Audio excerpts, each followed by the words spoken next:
Hey, everybody. I'm Captain Tommy, and you are on the lifeboat. And you know what I did, man? I came on here without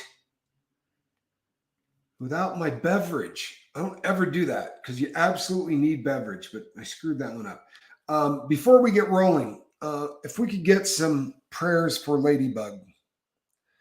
Ladybug is trying to get into an emergency room currently, and you know how bad that can be in this country. So she's just trapped, and they're waiting to try to get a room for her, and it's just, man, it's horrible stuff. It really is. So thoughts and prayers going out to Ladybug. You're in our thoughts. I don't know if she's watching, but either way, she's in our thoughts and prayers. Uh, so today we're going to talk about forgiveness. And hey, Snotface, good to see you. Forgiveness lives on a bunch of different levels. You could break this topic up into so many different topics, right? There's forgiveness of self, there's forgiveness of others, there's us asking for forgiveness, right? It really does encompass an awful lot of stuff. And I wrestled with the forgiveness thing for longer, probably, than I wrestled with anything in recovery. And the crazy thing is, I had an epiphany. Hello, Sharon. I had an epiphany earlier in life. And for a while, hey, there's Ladybug. Thoughts and prayers for you, hon. I'm sorry that you're unable to get in there. So on July 31st, 2012, I was in Arizona at the Federal Corrections Institution in Phoenix. And it was a really nice prison yard. As far as prison yards go, this was a pretty nice one. Really, really hot, obviously. But other than that, it was a pretty safe yard. You didn't run into a whole lot of problems. And because of the proximity of where it was to where I live now, it was a very short airplane ride. And the woman who was in my life at that time would get on a plane every other weekend and fly down to visit me. And she would spend 4 hours one day and 4 hours the next day. So we would have about 8 hours, maybe sometimes 10, depending, but about 8 to 10 hours over the course of the weekend, sitting together, holding hands. It was lovely.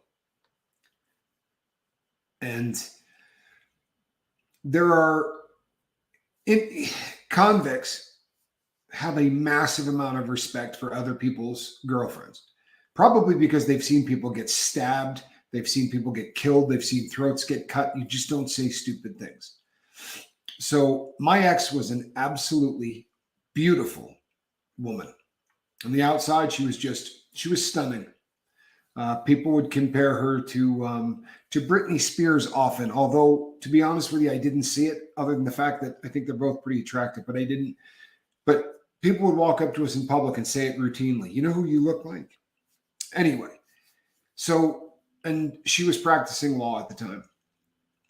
So she flew down to see me, and we hung out for the day, and we did our thing.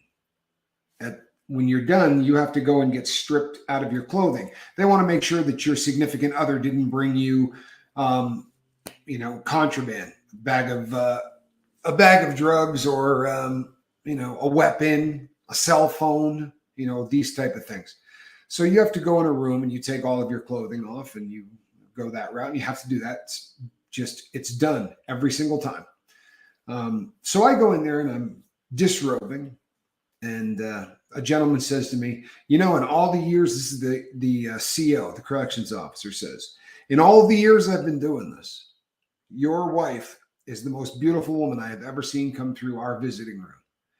And I said, wow, that's a pretty nice thing to say. I said, I appreciate that. I think, I think she's pretty beautiful too. And he said, so, and she's an attorney in Vegas? I said, no, we're in Northern Nevada. She's an attorney up in Northern Nevada. And he said, great, maybe I should stop by and blank her. And I sat there with my jaw dropped open. And, as a guy, your first response is chin check this dude. Punch him as hard as you can in the face. Right? He's got it coming. Punch this dude as hard as you can in the face. But that carries an awful lot of problems in a federal prison, right? That's really carries a lot of baggage. If you take a swing at a corrections officer, it's going to mean the rest of your sentence sucks. So I went the other route, and I said, "Hey, you know what, boss?" I said, "I've never been disrespectful to any of you guys. In fact, I really go out of my way to be a very respectful inmate. And what you just said is one of the most jacked up things I've ever heard anybody say.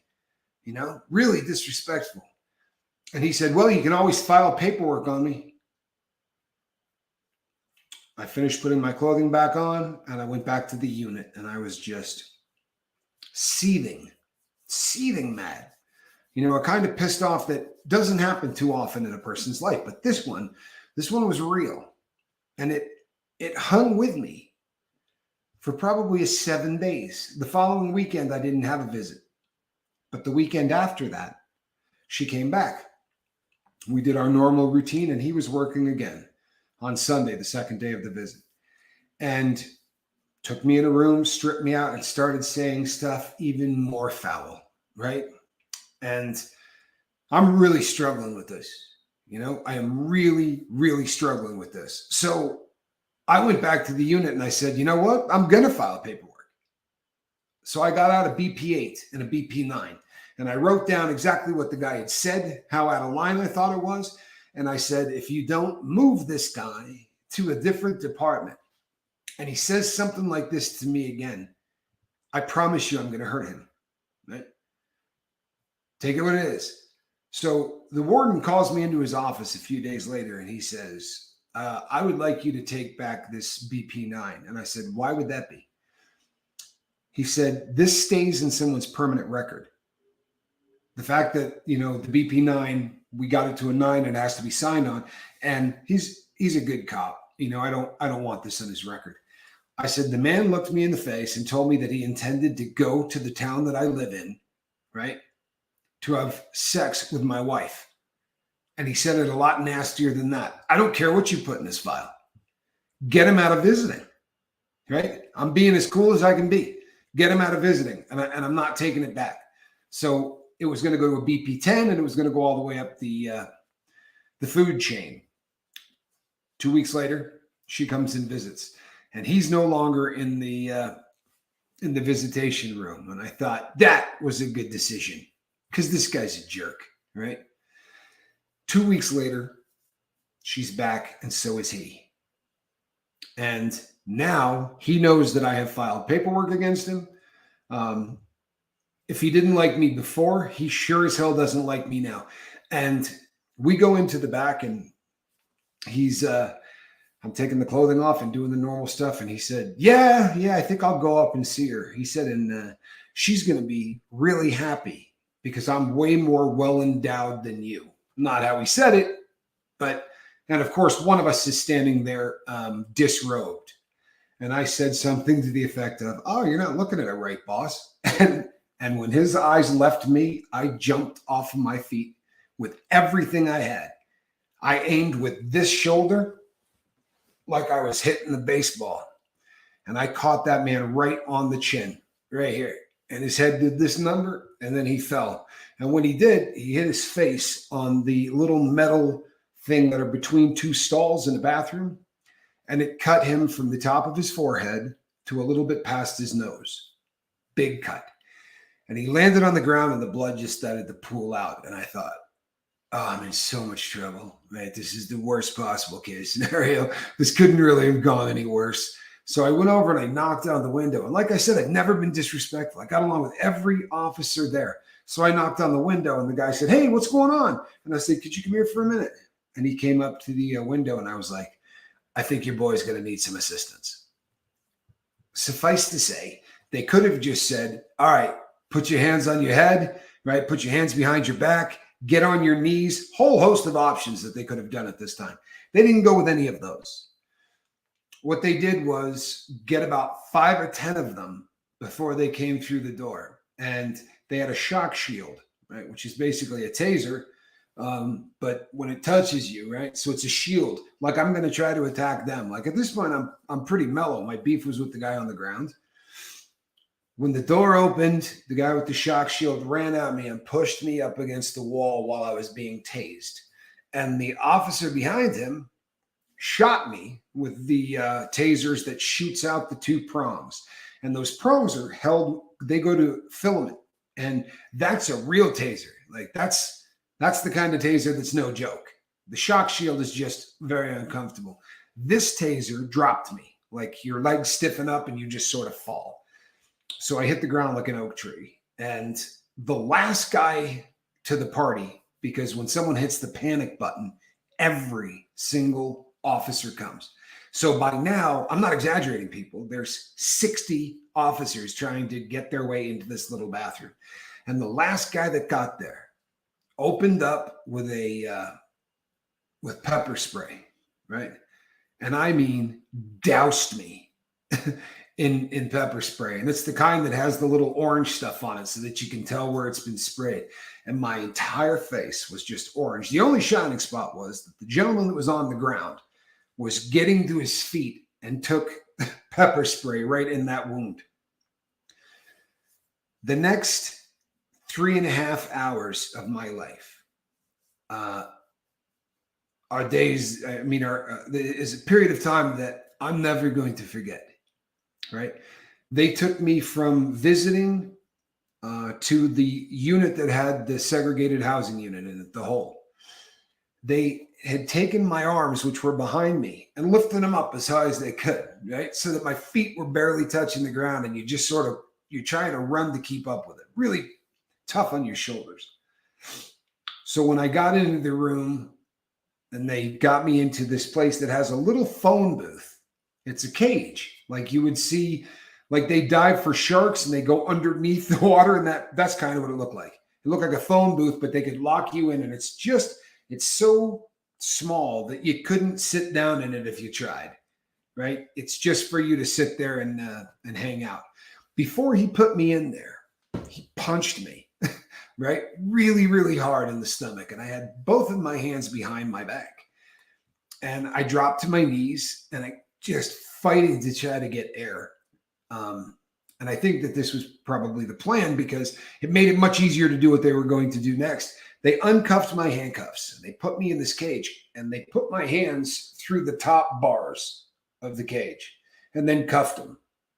So that little bar area at the top, my hands came through the top of that and the handcuffs were there. So I couldn't pull my hands back down through the cage.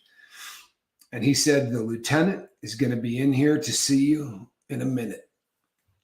There was a clock on the wall, and I watched that clock go around in circles more than 3.5 times with my hands handcuffed above my head.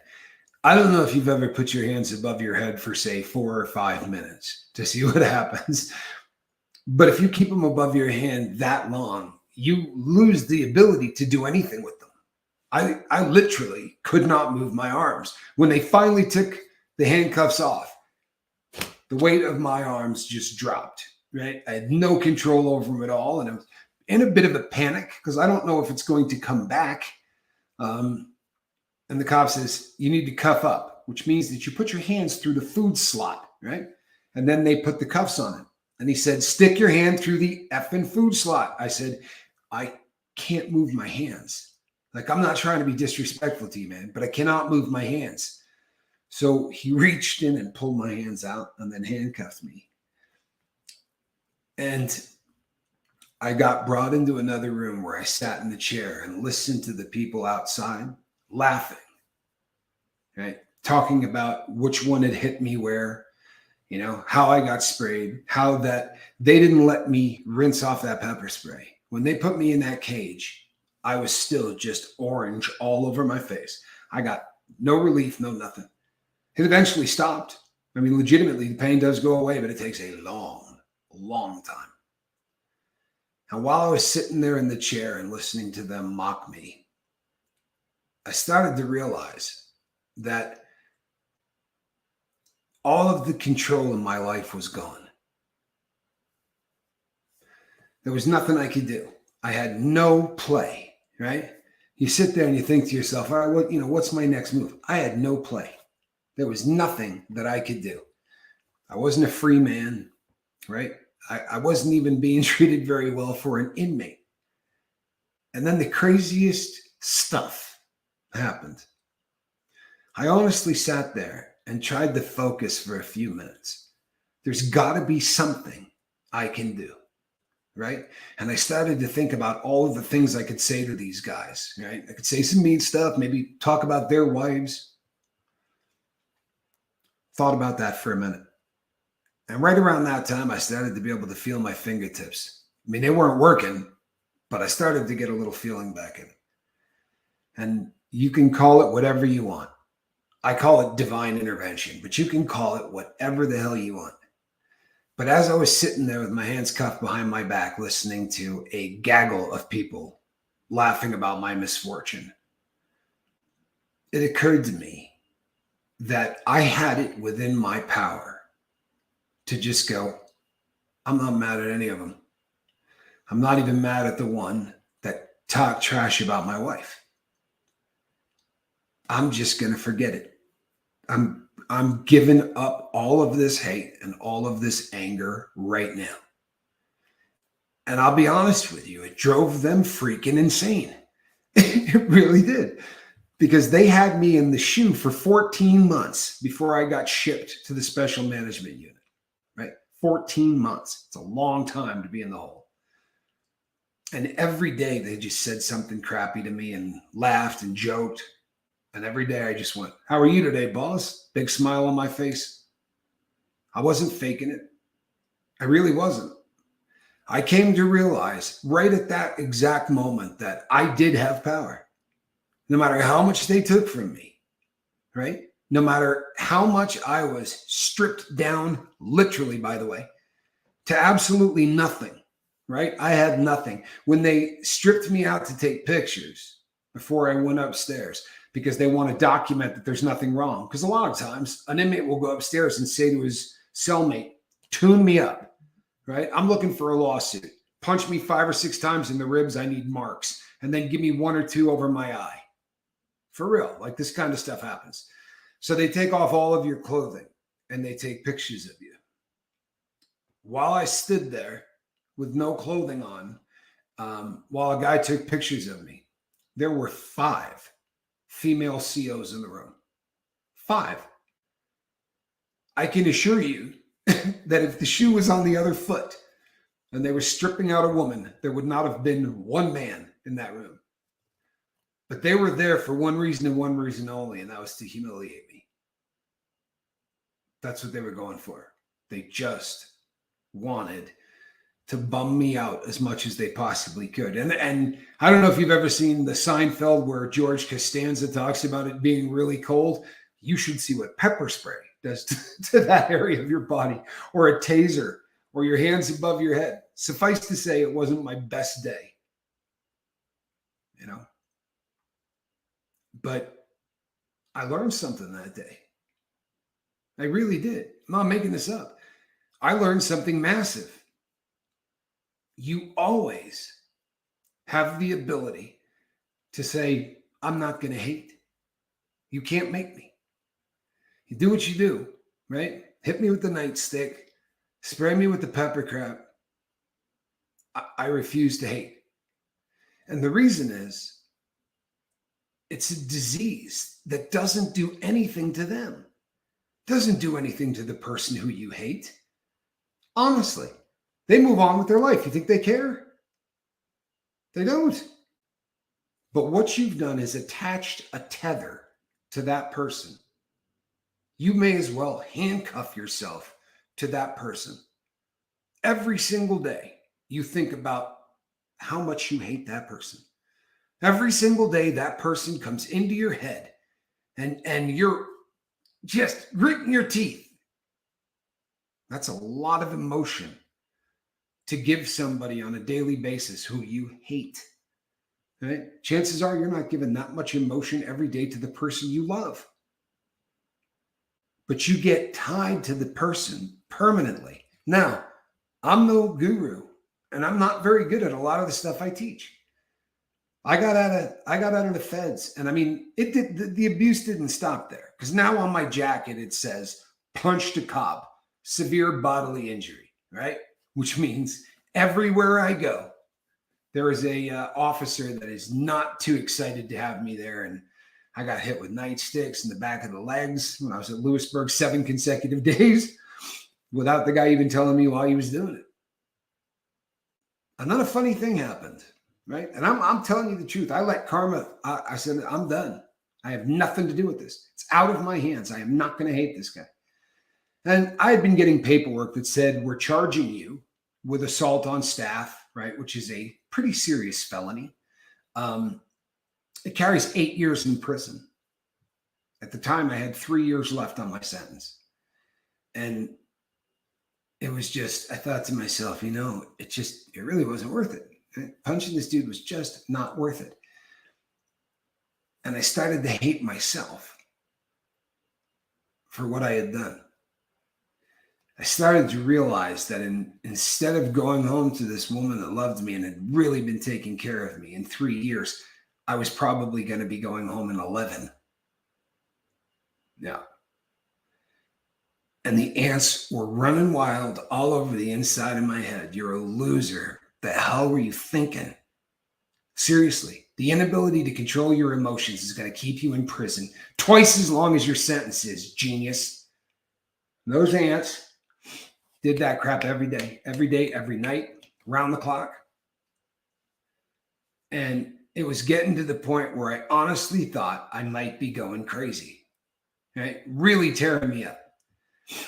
And I was getting a new cellmate about every 3 days, because when people go to the SHU, they see the disciplinary hearing officer. He says, you lost 25 days of good time. Then he goes back to the yard. Well, I'm not going anywhere, right? I'm waiting for an opening at Lewisburg so I could get sent to the special management unit. So people are coming and going every day, right? Every 5 days, whatever. Sometimes they would put 3 or 4 of us in the room, is what it is. Nothing you can do about it, right? But I got a guy in who I knew from the yard.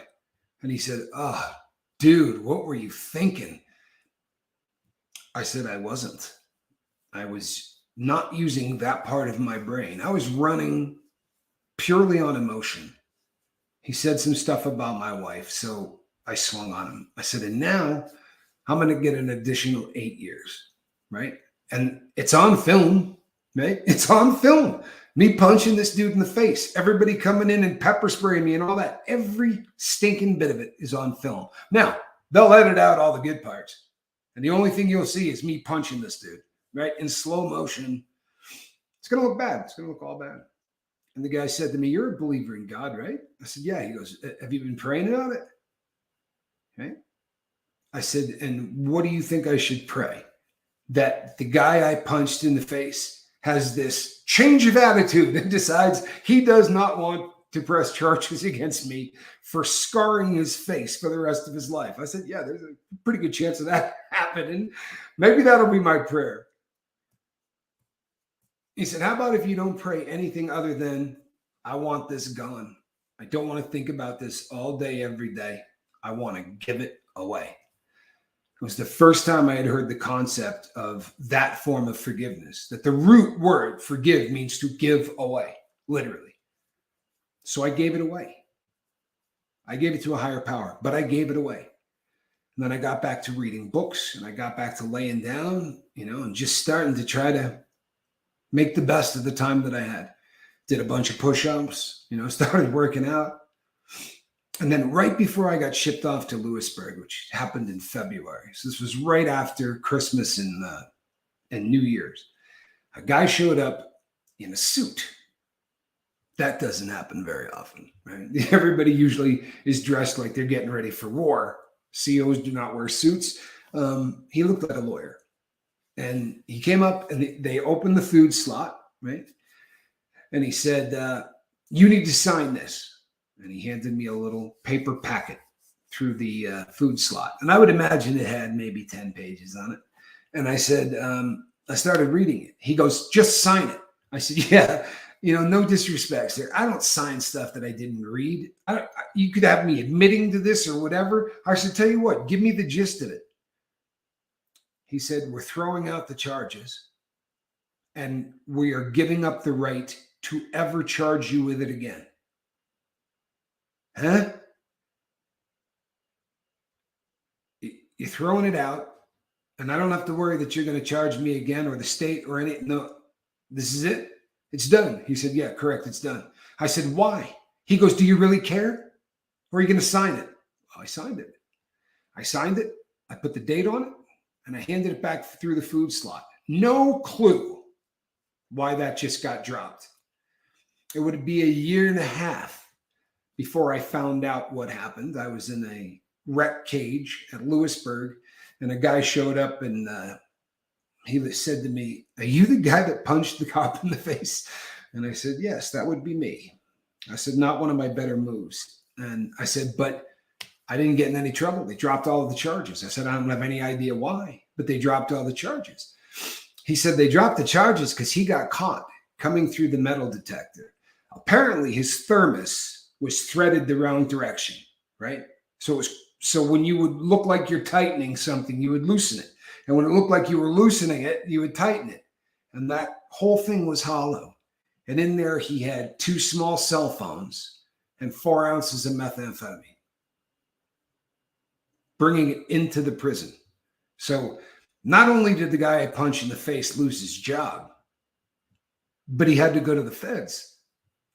He was going to go to prison in the federal system. I mean, they'll put him in the cheese factory. He's not going to be anywhere near anybody because he had worked as a CO. But all of that time, while I allowed the things to start eating away at me like a cancer, I was patting the hell out of myself on the back. Once I got over that, once I was in my cell reading, praying, doing push-ups, going outside for rec, and really, honestly, not caring what they did to me. As far as I was concerned, they were forgiven. I didn't care anymore. And I thought, I got this licked, right? I'm friggin' good at this. For real. Top of the food chain. Are you kidding me? If you can forgive somebody that does that to you, how hard is it going to be to forgive other stuff? When I got out of prison, they had downloaded everything, right? I had a cell phone I hadn't used in a very, very long time.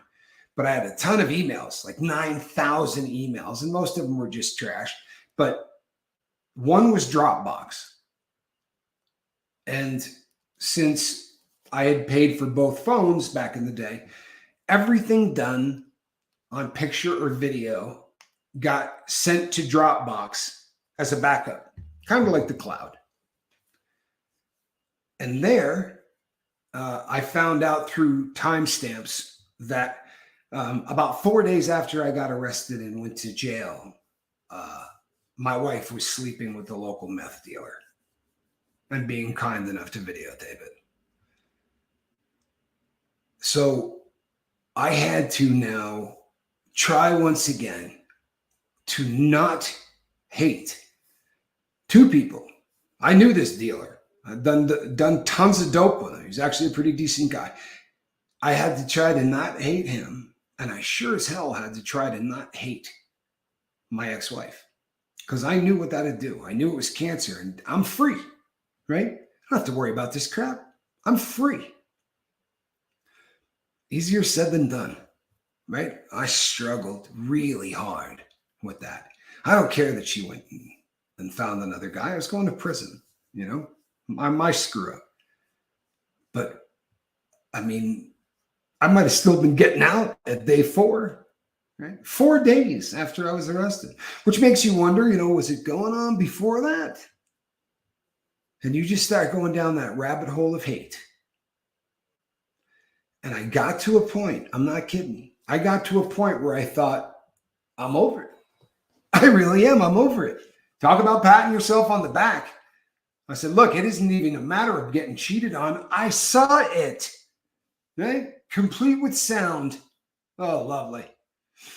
There's an image I wish I could not see again, right? Or delete from my mind, which isn't going to happen, by the way. But I got to a point where I didn't think about it anymore. I got to a point where I had given it away. It was no longer a part of what I was carrying around, right? Like a 400-pound backpack. And I am patting myself on the back. I am a good dude. I am a good dude. I am so proud of myself. And I had just gotten out. And you know what? I didn't get any of that stimulus money from the government, right? I didn't get any of that. All inmates did, by the way. They sent that money to people in federal prison. They all got every penny you did, the inmates got. But I was right in between. I was already out before they had passed that. So I filed to get my money. Turns out somebody already had gotten my money. And guess where those checks were mailed to? You got it. The address I used to live at with my ex-wife. Now, that kind of pissed me off. That one really hurt. And you may not believe this, but when I was filing for the paperwork, I thought, you know what? I'm going to send my ex half. She put up some money for the attorneys, right in the beginning. I don't have to talk to her, but I'm evolved. I'm going to cut her half of this. Idiot. Well, she had taken all of it. And I'm sitting there trying to decide whether or not I want to get her thrown in jail, which would have been fun. Wouldn't have been healthy, but it would have been fun. But I had just come off doing a ton of time, sitting in there day after day thinking, you know what? Nobody deserves this. For real.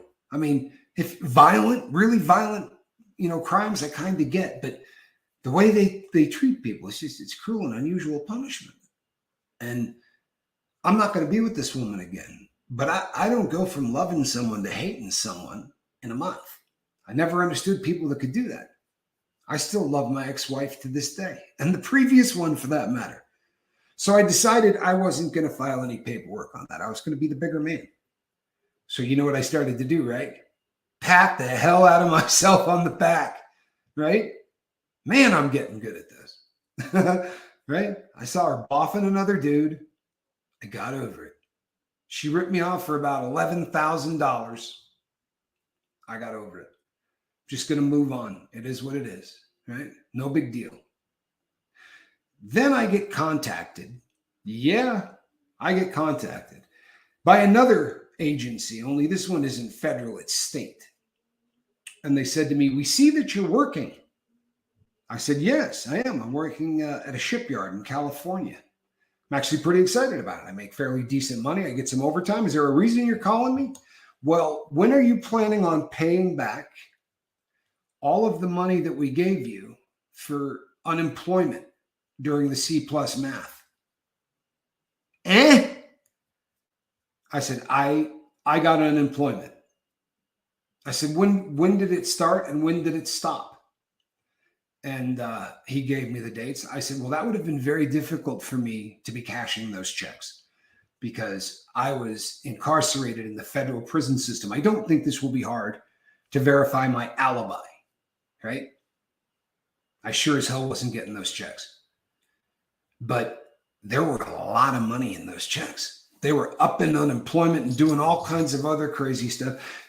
The long and short of it is this, people. By the time it was all said and done, right? By the time it was all said and done, I could buy my dream watch for real. Walk into a Rolex store and buy the Rolex that I would like to own in precious metal for cash and still walk out with a little money in my pocket.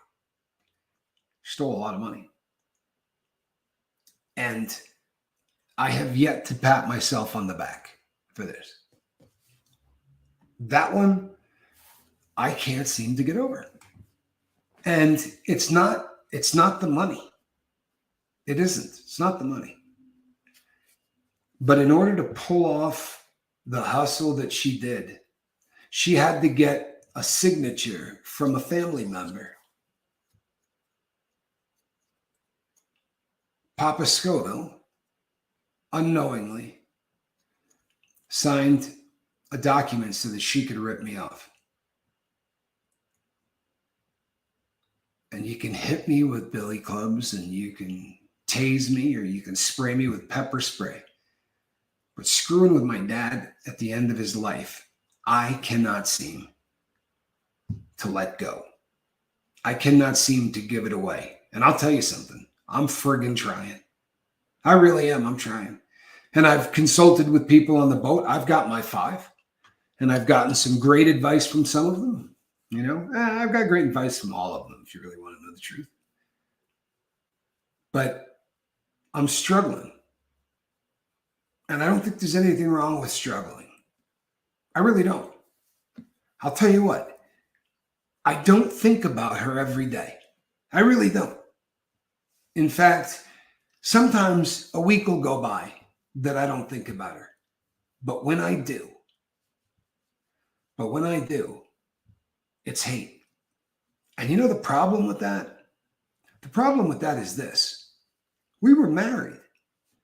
And we had a lot of laughs. This girl had one of the greatest sense of humor of anybody I've ever met. We had a lot of laughs, right? We went all over the country together, and we had a lot of laughs.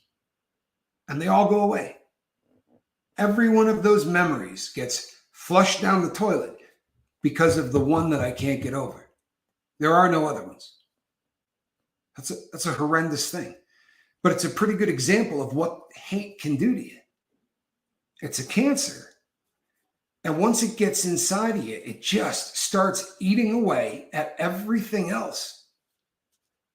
We had mutual friends. Now, when I think of the mutual friend, what do you think the first thing I do is? I think of her. And then I grit my teeth. And that, people, is a crying shame. That's not where I want to be in life. Squirrel, stop it. My cat is getting ready to panic because there's someone that just came into the house. Squirrel kind of likes things on the down low.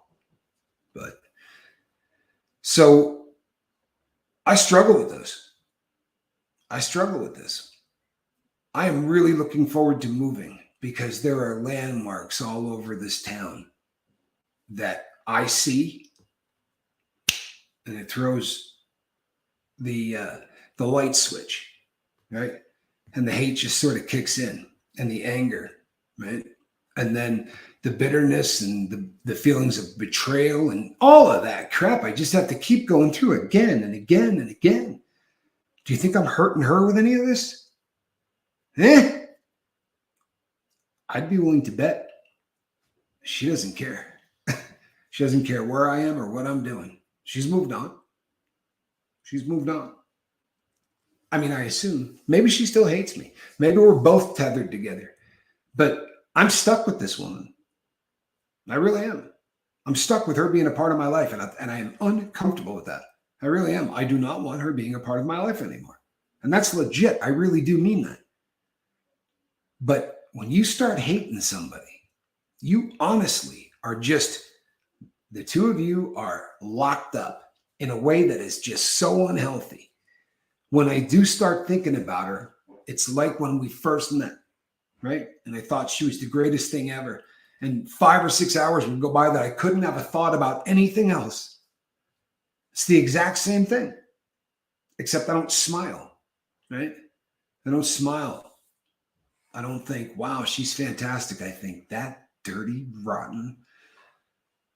Yeah. So the question becomes, do you have anyone that you're thinking about while I'm telling you this story? I guarantee you that there are people on the boat or people that haven't seen this yet but are going to see it later tonight. And right around the time I started saying, I just cannot forgive this woman, one of you thought, Donnie. Now, for me, it's some guy named Donnie. And somebody else, said, Karen, I got one too. That one person that you just can't seem to let it go. Well, I have but one goal for this month. One goal. And my goal is to get this woman out of my life for good. I don't want to give her any more space in my dome. I mean, not only does she get to to rent space. It's not even rent. It's free. She has to do nothing. She can just sit around the house, right, kicking it with the gentleman that replaced me, and manage to make a good chunk of every month miserable just by her existence. I'm not having that. When July rolls around, that's going to be gone. And I got a couple of game plans. I got a couple of things that I'm going to work on. A lot of it is journaling. A big step was coming here and talking about it, right? I have said for a very long time, I've got someone, and because of what they've done, I really just cannot forgive them. If you've been on the lifeboat a long time, you've heard me say that probably 30 times.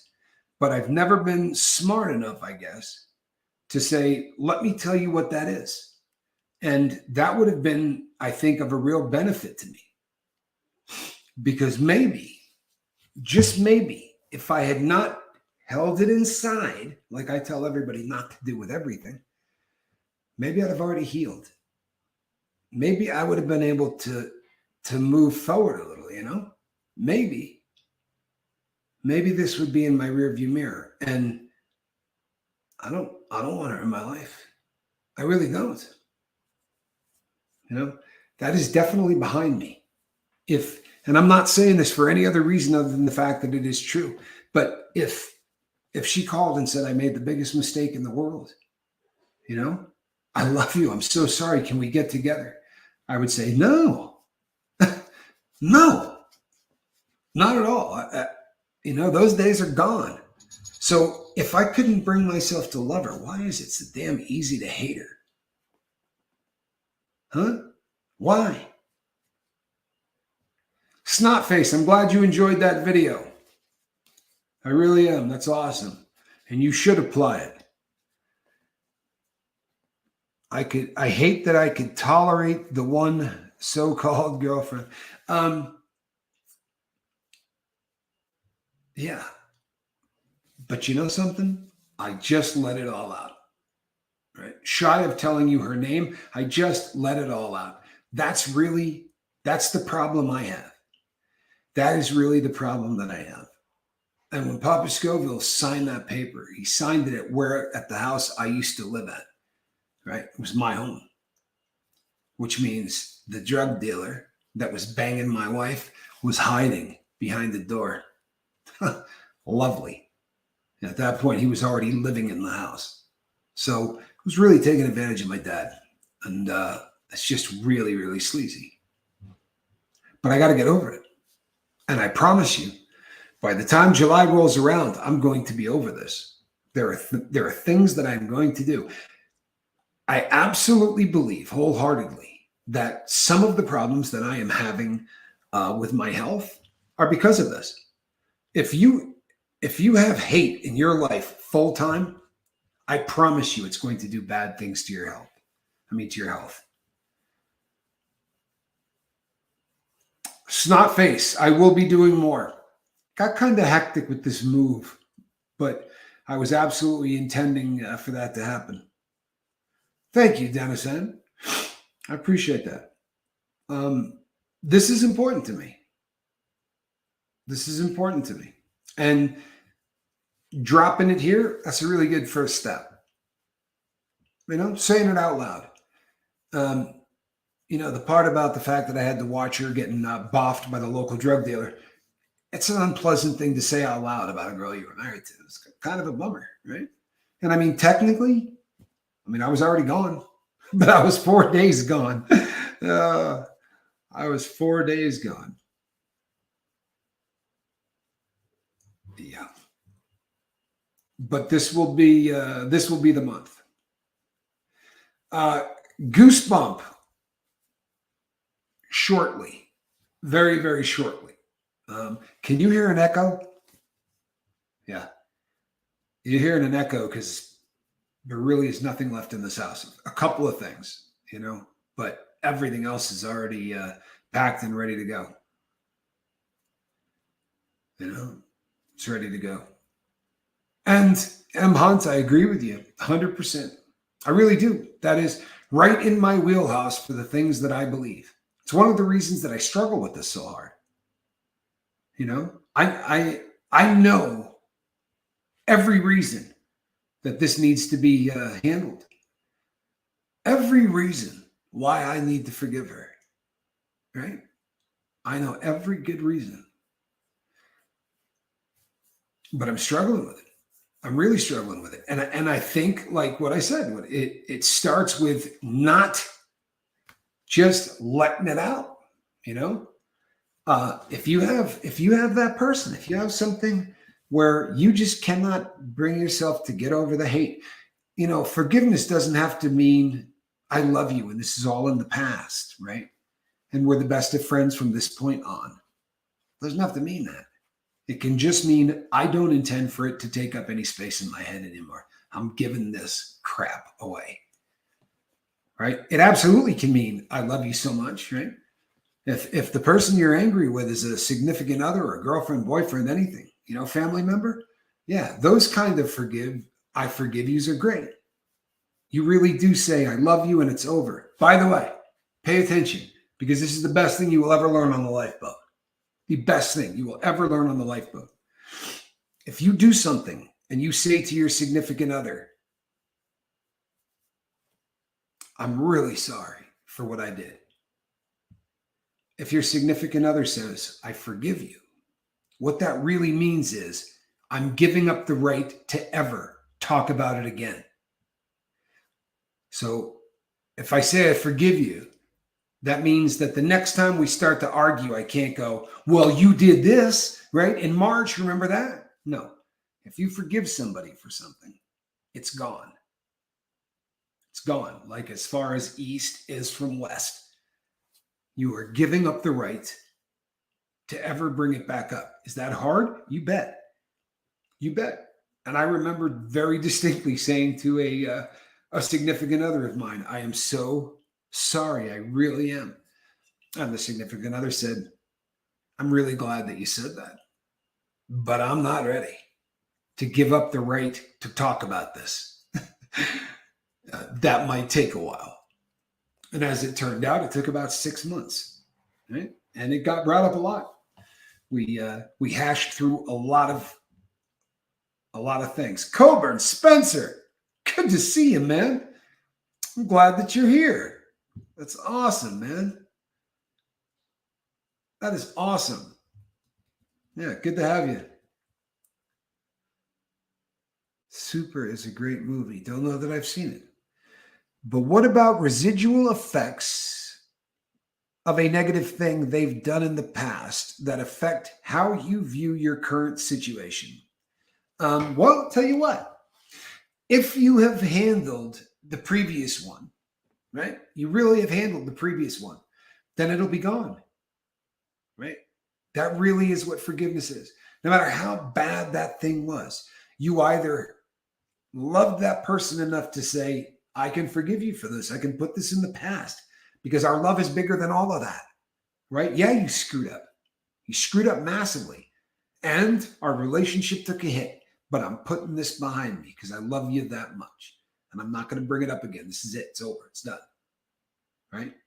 If that's not possible, if it is such an egregious thing that was done to you that you just cannot bring yourself to do that, then give it away, right?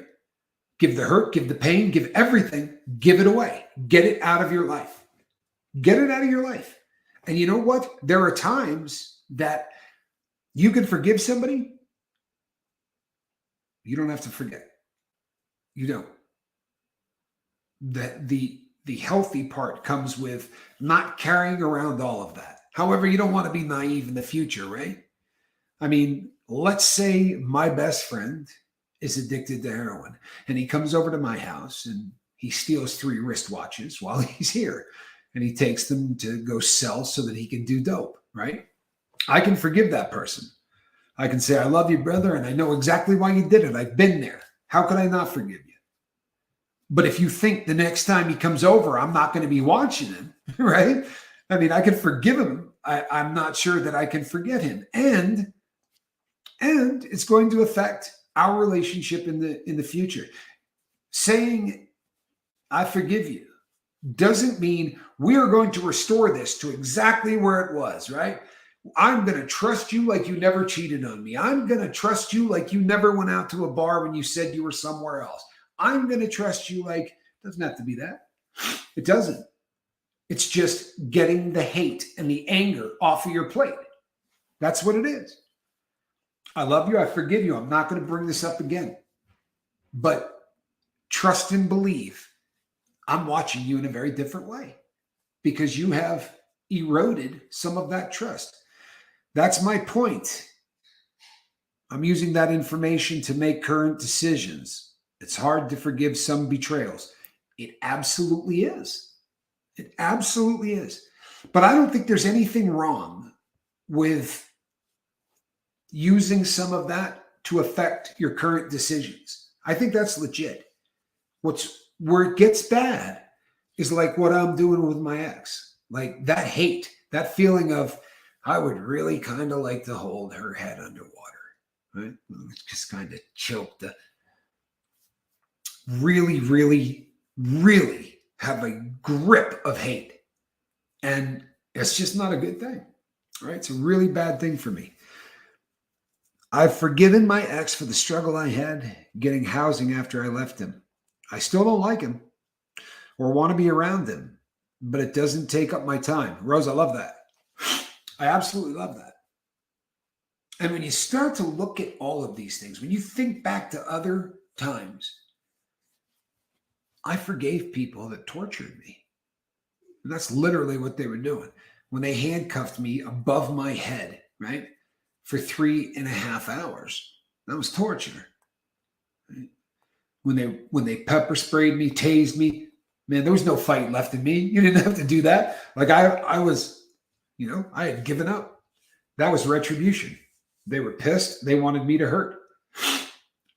It's all good. But I can forgive those people. You know why it's so easy to forgive people that you're not really close to? Because love and hate are very, very close emotions. Think about it. You can't stop, right? In both cases, you can't stop thinking about it, right? You got all of these emotions that follow you around all day. Sometimes it's the first thing you think of in the morning and the last thing you think of at night. And that sounds a lot like love to me, except it's a cancer. And there's all kinds of science to say that hate is really bad for every part of you, including your health, right? My best friend died. We didn't talk in the last 10 years. I forgave him a while back. I thought of him. I called his sister.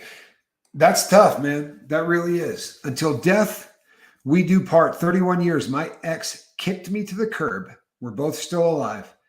I mean, no malignant ill will. It just hurts. It does. It does. It absolutely does. And it's, I don't think it gets better. I don't think it begins to heal in any way. I don't think you get any closer to peace until you start talking about it. And whether that's talking about it in your journal, whether it's typing it up here like he just did, or whether it's sitting in front of a camera and saying, you know what, this is why I really struggle trying to forgive this girl. Right? But getting it out. You may not believe this. I feel better already. I really do. I feel better already. While I was in the middle of the story, I thought this was really stupid. I wish I hadn't done this. But getting it out and not holding it in is always a better option. Always. I promise you, you're never going to regret that, ever. Yeah, Todd, that exact phrase was something that I really wrestled with, right? And I think I told everybody on the boat before, but the Dear Tommy letter that I got it on my birthday. She's really kind of convenient. And I don't think she planned it that way because it's got to go through, they have to look at it and it has to go through the prison mailroom and all that. That was just serendipity that I got it on my birthday. But the opening line of that was, there are literally a million things that I want to say to you right now. The next line was, I don't want to be married to you anymore. With all of those cool 1 million things that she could have said, she went with, I don't want to be married to you anymore. You know, hit me with a couple first, right? Break the ice. I knew it was coming. You know, I had no illusions. I knew it was coming. But I had just gotten stabbed and life flighted off of the yard. It was rock bottom. It really was rock bottom. It all came at a really, really bad time. But I didn't know at the time about that drop box. You follow me? I didn't know about that drop box. See, I had already forgiven her. I really had. It was all in the past. I was patting the hell out of myself on the back. Huh? Look at me. Look at me. I am a sober, forgiven machine. I got this crap under control. And then I saw it with my own eyes. I really wish I hadn't. I really wish I hadn't. But your story was actually really enlightening and helpful. Well, I would like to believe that's the truth. I'm going to try to look at things a little bit differently from now on. I appreciate you sharing your life experiences. Snotface, it's the only way I'm able to work things out, right?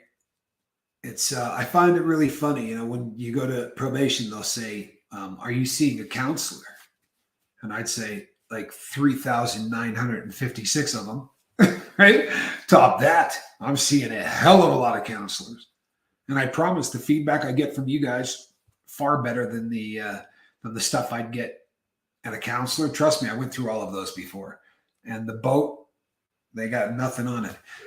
Sensational Cinema. I don't think I've ever said hello to you. I'm glad that you're here, Sensational Cinema. Oh, I like the name too. Love you, sailors.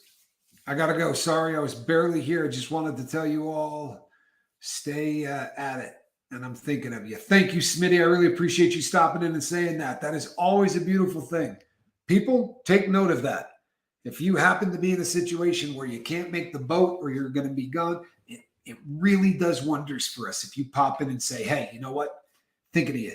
Just want you guys to know I'm okay. Because if not, we start emailing each other. You know, have you heard from so-and-so? Have you heard from so-and-so? It's really nice when you stop in and do that. I appreciate that, Smitty. It's hard enough when your spouse cheats on you, but to have to actually see it, wow, yeah. I was devastated enough when my ex-husband cheated on me. Probably would have killed me to have seen it. Yeah. Suffice to say, I would have been very, very happy not to.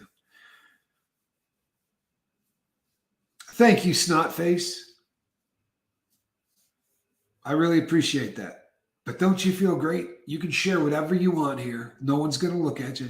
No one's going to judge you. If they said to me, I'll give you $10,000. Can you tell me what city Snotface lives in? Couldn't do it. And I like it that way. I love that. John Doe, I agree with you. Well, she was a lawyer. I mean, that should have been the first dead giveaway, right? I think Shakespeare had it said it best. Let's kill the lawyers first. No, I'd be really honest with you. Everybody on the boat would have loved her, right? For real. Until they wouldn't have. She was very, very funny. She was just a lot of fun to be around until she wasn't. And you know something? Make no mistake. It's my fault. It is. Make no mistake. If I didn't do what I did. Okay, excellent, Lemmy. Please be careful, bud. Please be careful. If I did not do what I had done, she would never have done any of that. For real. I destroyed her life. I wasn't just doing dope when I got out. She was doing dope with me. That's my fault. That's my fault. I went to prison and left her with a drug habit. Hell of a guy, right? That's worth hating. I hope she's forgiven me. Just because the cancer of hate just sucks. It's not a good thing. The lifeboat. I'm curious what you looked like, though, to win her over. I was dressed in I was dressed in prison grays. This was my attorney. I married one of my defense attorneys. How's that for really crazy? I think it was one of those things. I think it was one of those things. It just was kind of meant to be. But I did a lot of damage.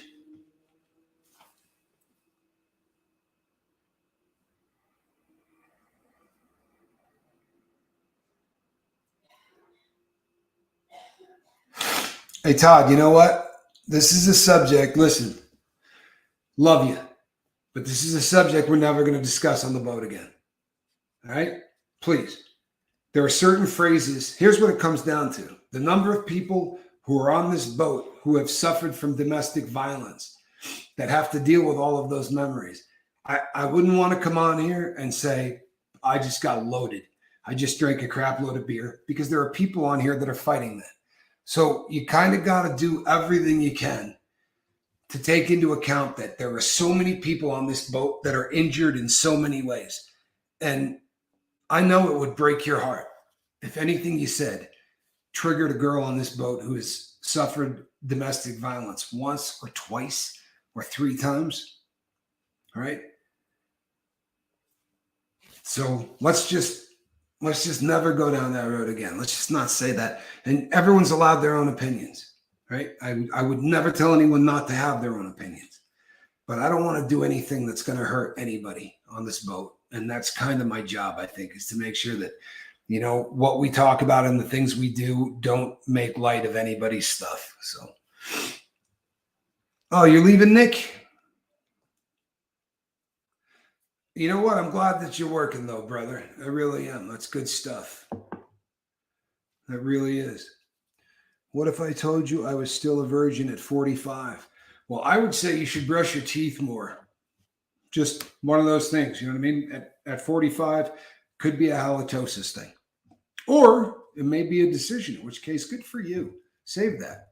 I'm not even joking. That would be great. Nothing wrong with that at all. Nothing wrong with that. Do brush, though. It's a good idea, too. All right, peeps. You know what this means, don't you? This means that we are at the top of the hour.